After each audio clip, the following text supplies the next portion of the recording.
Rebonjour les amis, rebonjour. Je suis en train de charger mon camion. Et je voulais vous parler. Bon, j'ai fait une vidéo apparemment.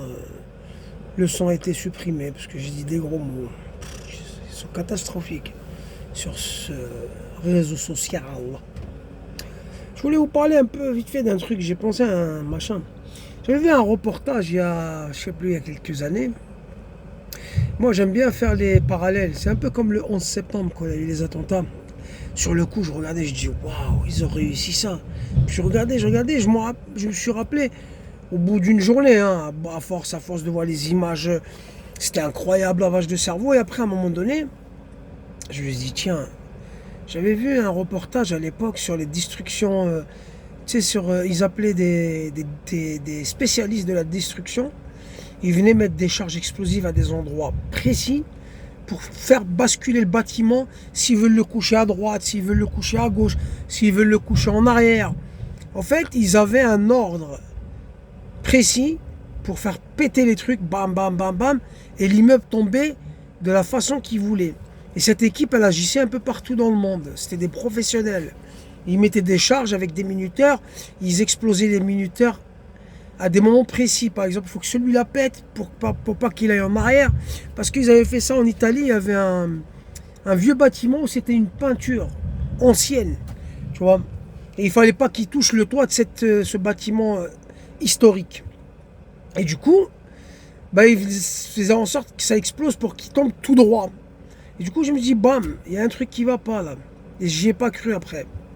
Et finalement, avec le temps, on voit que c'est des mensonges sur mensonges, ces gens-là, tu vois.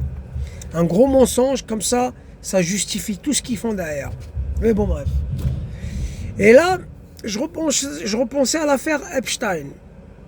Epstein avait une île où il ramenait des personnalités très importantes, comme Bill Clinton, comme Bill Gates, tout ça, des gens influents dans ce monde, et il les a amenés là-bas.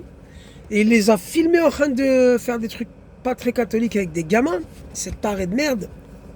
Bon, il faut pas dire de gros mots parce que sinon... Ouh. Bref, c'est taré, c'est fou. Ils s'en prenaient à des gosses. Bon, ok. Et puis, le gars, il est emmené en prison.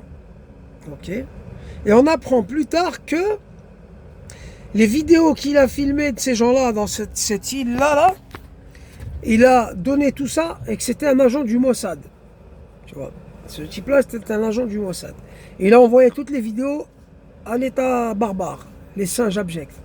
Ok. Et ils récoltent les vidéos et ils font du chantage. En gros, ce qui se passe maintenant, les massacres, la barbarie qu'ils sont en train de commettre là-bas, sur les Palestiniens, il n'y a aucun président, il n'y a personne qui condamne ce qui se passe. Ils font semblant de gueuler, il ne se passera rien, ils les laissent faire. Parce qu'ils les tiennent tous. Les Trump, les machins, ils ont tous des dossiers sur eux. Puis, il est dans une prison sous haute surveillance.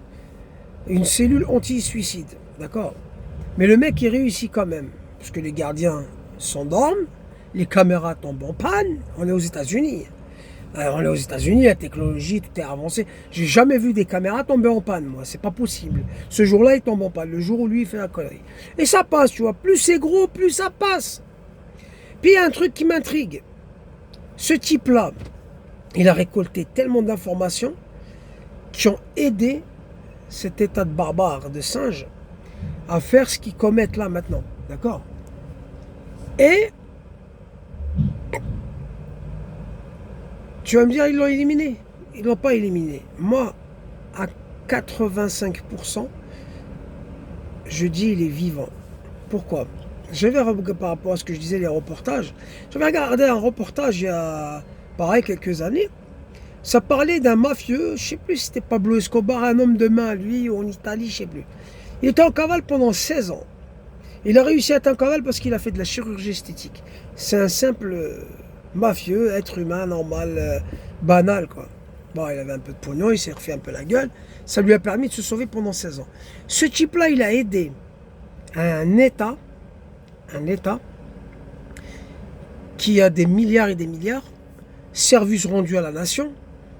Tu attrapes n'importe quel chirurgien, tu lui dis, lui, tu vas lui faire la chirurgie et gratuitement. Il a rendu service à l'État. Sinon, on te paye. Tiens, fais-lui une gueule parfaite. Et il y a un autre truc qui m'intrigue.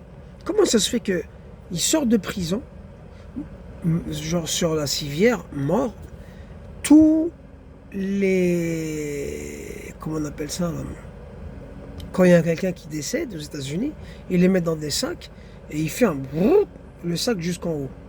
Et même s'il n'était pas crevé, enfin, non, moi, il est sorti, il était ça y est, il s'est pendu depuis, ça faisait des heures et des heures qu'il était dedans, crevé. On a constaté le décès.